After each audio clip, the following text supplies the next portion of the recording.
Hey yo, what's up mga kamaret? So for today's video is magre-reaction video muli tayo kay Stokwa ni Binyan. So ang title nito is Nagmahal pero Nasaktan. Single parent to guys. So yun na guys, wag na natin patagalin to. Play na natin to, baka play pa ng iba.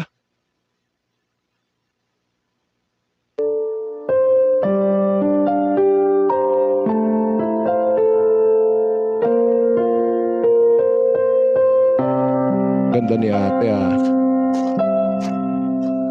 Hi ma'am. Kung okay lang sa'yo, pwede ba kita ma-interview? Okay lang naman. Anong name mo? An, Matanong ko lang, anong ginagawa mo dito? wala lang, naglilibang-libang. Sana ma'am, all. matanong kita, nagmahal ka na ba? Syempre po, sobra. Anong pakiramdam na nagmamahal? Sobrang saya kasi may inspirasyon ka sa mga anak mo. Syempre Yung feel naman. na Kapag kasama may mo siya. inspirasyon ka. Pagkasama ko siya lalo, parang ang dali mong gawin yung mga bagay na yun. Kasi andyan yung inspirasyon mo. Okay, ma'am, matanong kita, are you single ba or taken na? Single or take, hindi ko masabi. Alam ko na. You are a single mother, ma'am. Wow Opo. Sana. May puro single mother. Para mapakinggan ko ang mga istorya niyo. So dahil alam ko single mother ka, nasaktan ka na. Opo, sobra. Siyempre Sobrang naman, sakit, kaya ka syempre. single Kasi, mother eh. May anak kami, dalawa. Tapos, bigla na lang siyang nawala.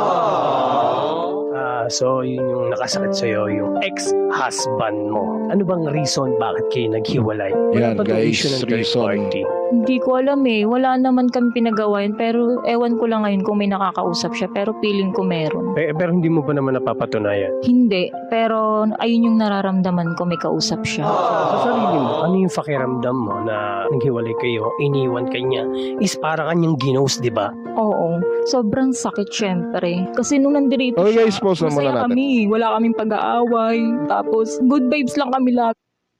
Guys, napakahirap nun. I-ghost ka sa Facebook o Messenger. Diba? Kapag single mother na, ang hirap nun kapag mayroong kinakasama ng iba. Napakahirap nun. Kaya, mahirap talaga maging single mother, guys. Kaya, tuloy na natin to. Lagi kaming umaalis, punta kami sa mall, mga anak niya, ng family niya, hindi ako kinakausap, walang advice, ganun. Parang walang nangyari, parang hindi kami ano. Ba't di mo sinabi nung una pa lang ako ang kailangan? Sobrang sakit kasi 9 years kami eh. Tapos sa kanya lang Tagal, ako umikot. 9 years, Nakatutok talaga ako sa kanya. Kahit marami siyang nagawa sa akin, sa kanya lang ako yung attention ko sa kanya lahat. Ginagawa ko, paraan, lahat. Ewan ko, hindi ko alam kung anong mali eh. Wala naman akong ginawang mali.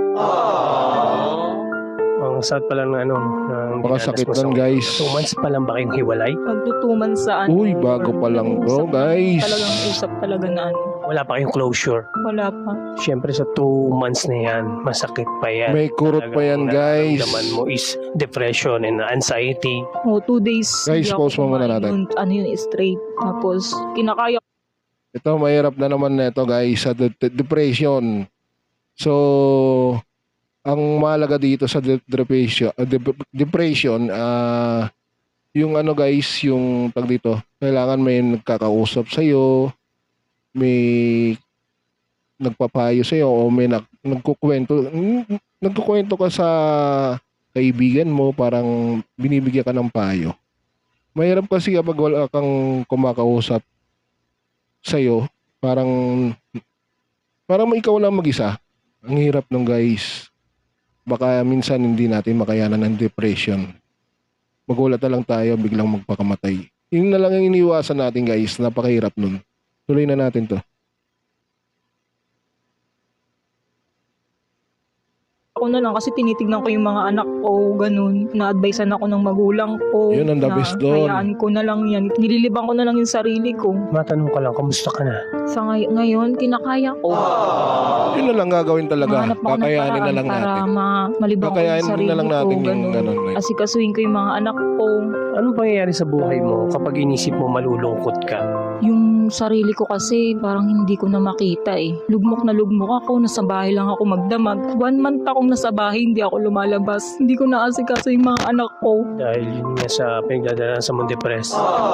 Sa anxiety pa, hindi ka makatulog sa gabi, no? Tapos Mahirap yun, yung guys. time na yun, yung hindi niya na kami kinontak. Nanginginig na yung katawan ko nun, tapos hindi ka makatulog, nanginginig yung katawan mo. Tubig lang ako ng tubig nun. So, matanong ko sa iyo, dumating ba sa part na yon na gusto mo na tapusin yung buhay mo? Napaisip din ako ng ganun, pero mas ano pa rin, iniisip ko yung mga anak ko, kung anong buhay nila, Okay, kung guys, wala pause ba natin. ako, anong magiging buhay nila. Kaya mas gusto Tama yung naisip mo, te.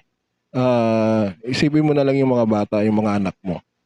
Baka balang pagdating ng araw, siyang makabawi ka sa kanila. Yun na lang ang pag-asa natin, guys, yung mga single mother, yung mga anak natin. Wag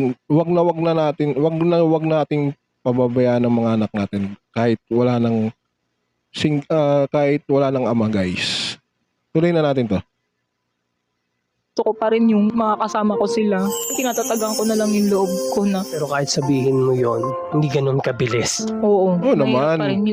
Naiisip ko pa rin. Bago pa naman sa eh, 2 ngayon, parang months, nililibang ko magto 2 na months yung pa lang. sarili ko. Tama yan, tama yan. Tama yung ganun gagawin mo. Huwag mong pilitin na malimutan agad kasi hindi yun ganun kabilis. Kahit ano sabihin Hindi ng mga lalo tao, stream at kadali. Lang mo, nakalimutan mo, hindi ganun agad-agad yun. May Hindi healing agad-agad process talaga. tayo. Inaabot pa ng taon yan minsan. Sa ngayon is dapat nakapokus ka sa anak mo. Sa katulad mo, may pinagsisisihan ka ba sa naging relasyon yung dalawa? Wala naman akong pinagsisisihan. Pinaglaban ko pa nga siya. Correct. Akin lang, dapat hindi ko binigay talaga lahat. Tama yan, the best. Yun lang Wag yung pagkakamali yun ang ko. ano doon, Binigay the ko best sa doon. kanya lahat eh. Pati yung time, yung lahat ng ano. Ewan ko kung saan, ano yung mali na nagawa ko. Yun nga, naawa ko sa mga anak ko. Kasi syempre, mararanasan nila yung ganun, walang tatay. Sa amin, hindi naman ganun yung family namin ni lahat okay eh. Sa pamilya ko, sa tatay ko, walang Kaya nga, iniisip ko lang. guys, pause natin. Mangyayari pala to. Kaya ganito nga lang yung guys eh, yung walang perfectong pagsasama.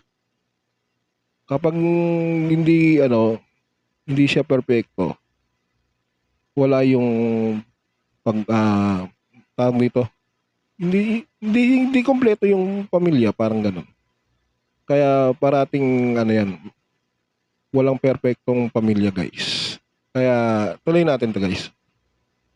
Totoo pala yung gano'n. Sa totoong buhay. Yung mabubroken yung ano mo, ganyan. If ever na mapanood niya yung video na to, ano yung gusto mong ma-message sa kanya? Or gusto mong maiparating sa Yan, kanya? guys, payo Yung na. nararamdaman mong sakit na iniwan niya sa'yo. Adul, kung napapanood mo tong video na to, salamat kasi naging party ka ng buhay namin, ng mga anak ko. Salamat kasi ito, nagtatry na rin ako mag-move on. Para na rin sa mga anak ko, hindi ako susuko, kayang-kaya ko tong pagsikapan. Kahit Tama. tatlo lang Correct ng yan, mga te. anak ko. Yun nga yung sabi mo, di ba? Isang sakitan na lang. Isang sakitan na lang. Oh, kakalungkot naman. Dahil single mother ka na. If ever na mapanood ng mga tao to, anong gusto mo masabi sa kanila para kapulutan ng aral ang naging experience ng buhay mo? Sa mga single mom dyan, kapit lang kayo, kaya natin yan. Correct. Andiyan yung mga anak Guys, natin. yan ang mangyayari na lang Inspiration sa atin. natin. Kapit Yung na lang. mga yan, wala yan. Huwag tayo Hayaan natin susuko. sila. Mararanasan din nila yan. Yung mga pinaranas sa atin. Kaya tuloy lang yung buhay. Andiyan na lang yung mga anak natin. Tama. Hindi yan sila ng lungkot kasi wala yung buong pamilya nila. Yung tunay na pamilya. Tama.